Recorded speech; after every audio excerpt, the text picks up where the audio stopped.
Hello, welcome back to our channel thoughts and vibes. ഇപ്പം നമ്മുടെ ചാനലിൽ ഒരു ഓണം സീരീസ് നടക്കുവാണേ. ഓരോ ഓണസദ്യക്ക് വേണ്ട എല്ലാ കറികളും നമ്മൾ ഈ ഓണം സീരീസിൽ ഉണ്ടാക്കുന്നുണ്ട്.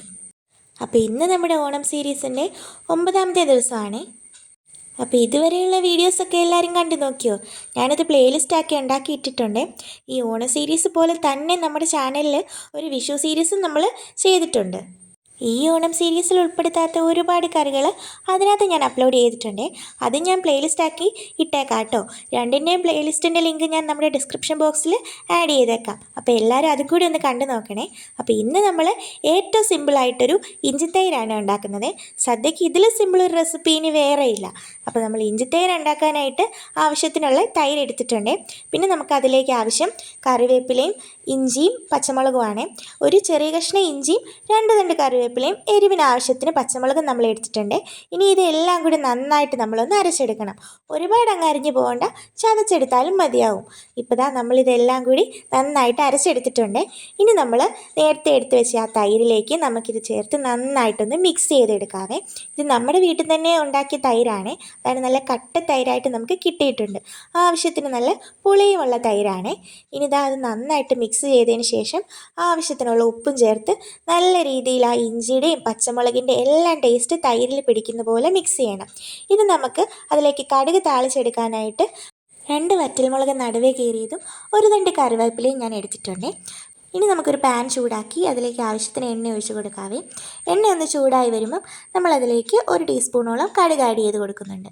കടുകൊക്കെ നന്നായിട്ട് പൊട്ടി വരുമ്പോൾ നമ്മൾ അതിലേക്ക് 2ആയിട്ട് കീറി വെച്ച് നമ്മുടെ വറ്റൽമുളക് ഇട്ട് കൊടുക്കാവേ.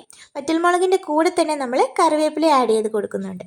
അപ്പോൾ ഇത് രണ്ടും കൂടി നന്നായിട്ട് വറ്റൽമുളകും കറിവേപ്പിലയും കൂടി മൂത്ത് വരണം. നന്നായിട്ട് മൂത്ത് വന്നാലേ ആ ഒരു ടേസ്റ്റ് നമുക്ക് കിട്ടുള്ളൂ.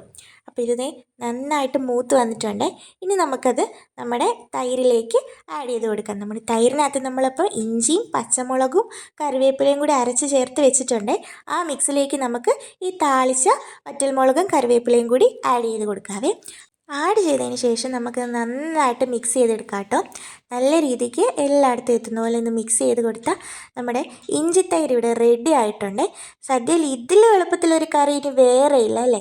എന്ത് പെട്ടെന്ന് തന്നെ അധികം കുക്കിങ്ങും വരുന്നില്ല, അധികം ഇൻഗ്രീഡിയൻസും വരുന്നില്ല. വളരെ പെട്ടെന്ന് തന്നെ തയ്യാറാക്കി എടുക്കാവുന്ന ഒരു ഇഞ്ചിത്തൈര് ഇവിടെ റെഡി ആയിട്ടുണ്ട്. അപ്പോൾ എല്ലാവരും ഇതൊന്ന് ട്രൈ ചെയ്ത് നോക്കണേ. നിങ്ങൾ ഓണത്തിന് ഈ ഇഞ്ചിത്തൈര് ഉണ്ടാക്കാറുണ്ടോയെന്നൊക്കെ ഒന്ന് താഴെ കമൻറ്റ് ചെയ്യണേ. നമ്മുടെ വീഡിയോസ് ഇഷ്ടപ്പെട്ട എല്ലാവരും ലൈക്ക് ചെയ്യാനും നിങ്ങളുടെ ഫ്രണ്ട്സിലേക്ക് അതൊക്കെ ഒന്ന് ഷെയർ ചെയ്യാനും കൂടാതെ നമ്മുടെ ചാനലൊന്ന് സബ്സ്ക്രൈബ് ചെയ്യാനും എല്ലാവരും ഒന്ന് നോക്കണേ. അപ്പം ഓണം വരെ നമ്മുടെ ചാനലിൽ ഓണത്തിൻ്റെ വിഭവങ്ങൾ വരുന്നുണ്ട്. അപ്പോൾ എല്ലാവരും ഇപ്പം തന്നെ നമ്മുടെ ചാനലൊന്ന് സബ്സ്ക്രൈബ് ചെയ്ത് സപ്പോർട്ട് ചെയ്യണേ. കൂടാതെ മറ്റ് വീഡിയോസ് നിങ്ങളൊന്ന് കണ്ടു നോക്കണേ. ഒരുപാട് വീഡിയോസ് ഞാൻ അപ്ലോഡ് ചെയ്തിട്ടുണ്ട്. അതെല്ലാവരും ഒന്ന് കണ്ടു നോക്കണം കേട്ടോ. അപ്പോൾ ഓണത്തിൻ്റെ വിഷുവിൻ്റെ സീരീസ് ഞാൻ പ്ലേലിസ്റ്റാക്കി നമ്മുടെ ഡിസ്ക്രിപ്ഷൻ ബോക്സിൽ മെയിൻ സ്ക്രീനിലും കൊടുത്തേക്കാവേ. അതും കൂടി എല്ലാവരും ഒന്ന് കണ്ടു നോക്കണേ. അപ്പോൾ സബ്സ്ക്രൈബ് ചെയ്ത് സപ്പോർട്ട് ചെയ്യാൻ മറക്കല്ലേ.